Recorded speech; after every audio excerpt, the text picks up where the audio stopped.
Hello to all my friends at St. Stephen's. I'm going to read you a story today on Christmas Eve. And just like Mrs. Frack would say, it's one more sleep till Christmas.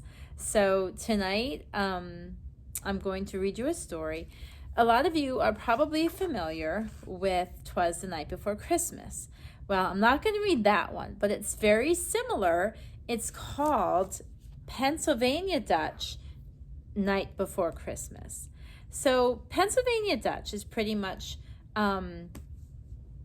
what I grew up being, Pennsylvania Dutch. So you might hear words like shushlik, nix nooks. So different kind of words that you're not sure of hearing, and a different dialect. Pennsylvania Dutch had certain ways of pronouncing words. So I'm going to read you the story, and I'll show you the pictures in between each page. And we know in the night before Christmas, there's Santa Claus that comes to the house with his reindeer and his sleigh full of toys. But in the Pennsylvania Dutch version, it's not quite Santa Claus. He's called the Belschnickel.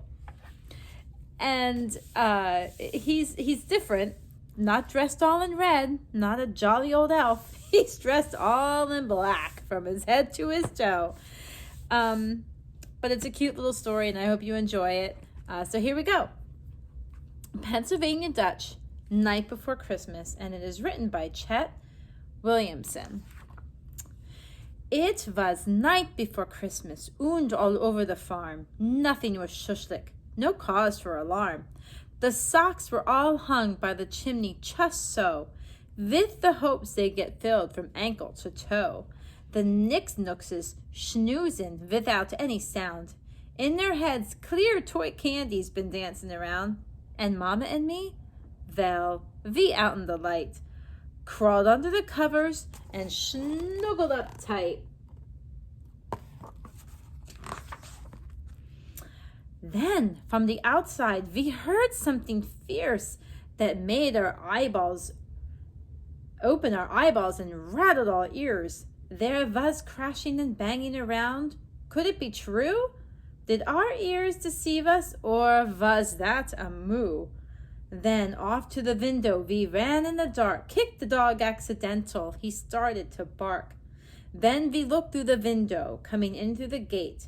It wasn't one moor we saw, it was 8.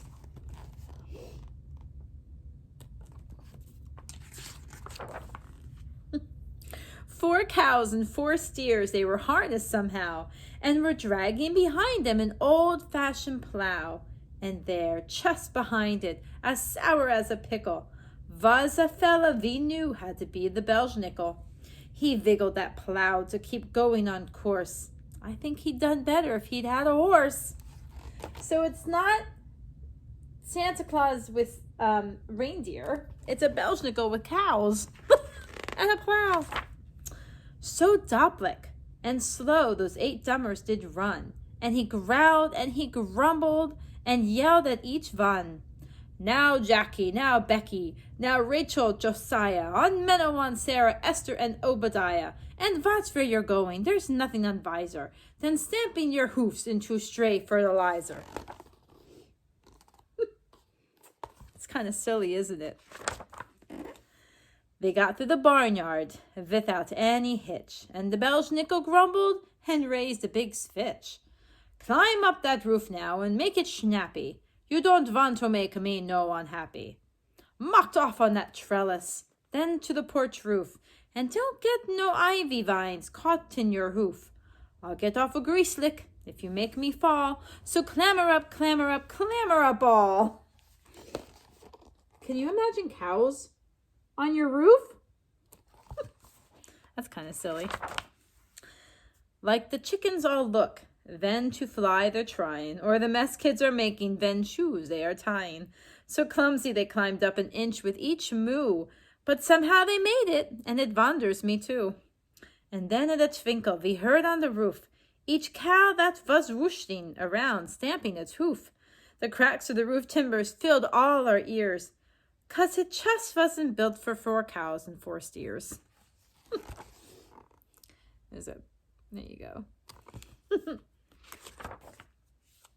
By now, all the kitties had run in our room, frightened by all those cracks and those booms. To tell them what happened, I was going to begin. Then chomp and chazooey, the ceiling fell in. Down came the Belschnickel plop in our bed, a few shingles making down right on his head. And then we looked up through the hole in the ceiling. It was just a little bit worried for feeling. He's coming straight on their bed. That's so silly.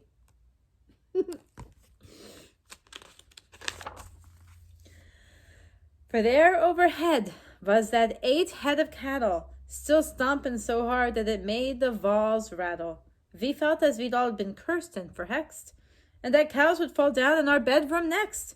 But then on the roof stayed, and I wiped away sweat, then looked at that old scary Belschnickel yet.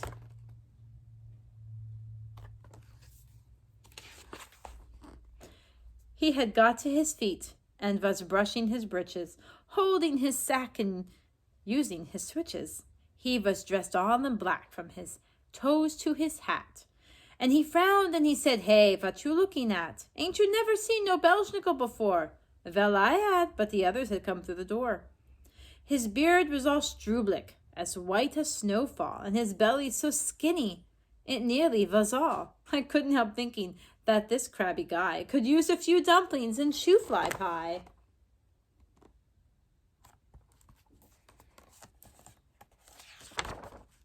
His eyes, they looked angry, but though they seemed viled.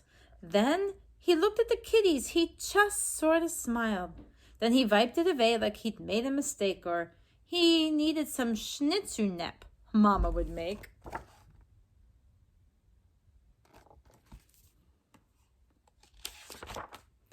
Then he asked all the kitties, "Have you been bad or sweet? If it's good that you've been, then I'll give you a treat. But if you've been bad, then I'll warm your britches with one of my special switches." They said they'd been good and were telling the truth. Still, he glowered at Amos.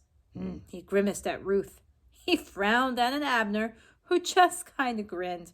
And the Belschnickel leaned down and tickled his chin.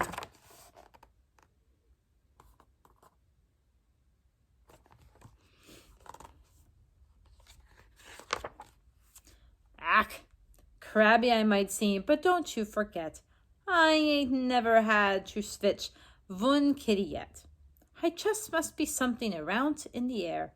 Makes the kitties act better at this time of year. He might be a grumpy guy, but he's not. He's not bad. He's just he just wants to make sure the kids are being good. So his switches he dropped, and he opened his sack, and he handed out oranges, yo-yos, and jacks, a dolly for Ruth, a wood horse for Amos. We laughed as we watched him. Who could blame us? And finally he gave to Abner a teddy. With that final gift to leave, he was ready. But he said as he crawled over shingles and sticks, "I'll send over Stolzfuss your broke roof to fix."